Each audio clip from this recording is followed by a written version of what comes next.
தற்போது கிடைத்திருக்கும் முக்கிய செய்தி. போரூர் வடபழனி இடையே போக்குவரத்து மாற்றம் செய்யப்பட்டுள்ளது. இது குறித்த கூடுதல் விவரங்களோடு இணைகிறார் நமது செய்தியாளர் சோமசுந்தரம். வணக்கம் சோமசுந்தரம், எதற்காக இங்கு போக்குவரத்து மாற்றமானது நடைபெற்றுக் கொண்டிருக்கிறது? விவரங்களை பதிவு பண்ணலாம். வணக்கம் மோனிஷா. இன்று போரூரில் இருந்து வளசரவாக்கம் வடபழனி செல்லக்கூடிய ஆற்காடு சாலை தற்போது மெட்ரோ பணி காரணமாக மூடப்பட்டுள்ளது.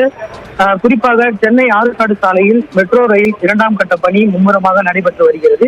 இந்த நிலையில் காரம்பாக்கம் பகுதியில் பில்லர் அமைக்கும் பணி தற்போது நடைபெற உள்ளது.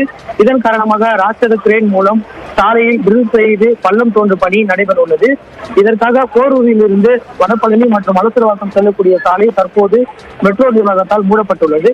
மேலும் இந்த பணி 5 நாட்கள் நடைபெறும் என்பதால் இந்த சாலையில் வரும் வாகனங்கள் ஆரப்பாக்கம் போலீஸ் பூத் அருகே இடதுபுறமாக செல்லக்கூடிய ராஜேஸ்வரி சாலையில், அதாவது மாற்று வழியில் அனுப்பப்பட்டு வருகிறது.